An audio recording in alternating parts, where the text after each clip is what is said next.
একটা সময় ছবিটা ছিল এরকম, যেখানে দেখা যেত বিভিন্ন পাহাড়ি এলাকাগুলোর মধ্যে সময় সময় পানীয় জলের সংকট থাকতো।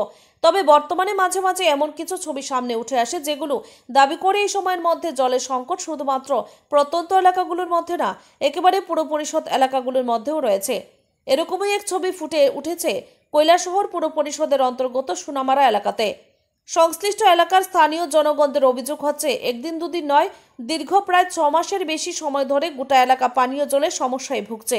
এই সমস্যা নিরসনের জন্য সংঘবদ্ধভাবে স্থানীয় কাউন্সিলর সহ প্রশাসনের সাথে যুক্ত বিভিন্ন ব্যক্তিবর্গকে জানানো হলেও কাজের কাজ কিছুই হয়নি, অভিযোগ এমনটাই। এর পরিপ্রেক্ষিতে এলাকাবাসীরা আজ রীতিমতো বাধ্য হয়ে রাস্তায় টায়ার জ্বালিয়ে পথ অবরোধ করে জলের দাবিতে সরব হয়েছেন। এই অবরোধের পরিপ্রেক্ষিতে প্রশাসনের তরফ থেকে কতটুকু ইতিবাচক ব্যবস্থা গ্রহণ করা হয়েছে বা আগামী দিনে কি উদ্যোগ গ্রহণ করা হবে, এটা হয়তো সময় বলবে।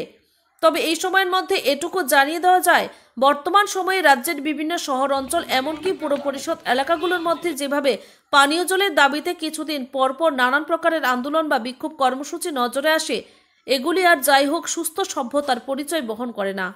ব্যুরো রিপোর্ট, আমার ত্রিপুরা এক্সপ্রেস। মানে গাড়িতে আগে কিছুদিন দিত দুই গাড়ি, এখন তো তাও দেয় না। আপনারা এ ব্যাপারে স্থানীয় কোনো আধিকারিক সবরা জানানো হয়েছে। কি বলতে পারে? তারা হয়েছে আমরা জানালাম সমস্যা হইব, ঠিক করবো, কিন্তু কোনো আর এরপরে কোনো মানে মূলত কি কারণে জল সরবরাহ হচ্ছে না কি জানেন? এটা তো হইতে পারতাম আমরা তো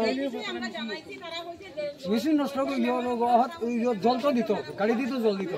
আমরা এক বেলা দেয় না, বিকাল বেলা জল দেয় না। সমস্যা হয়েছে তোমার রাস্তার কাজ করার পর থেকে।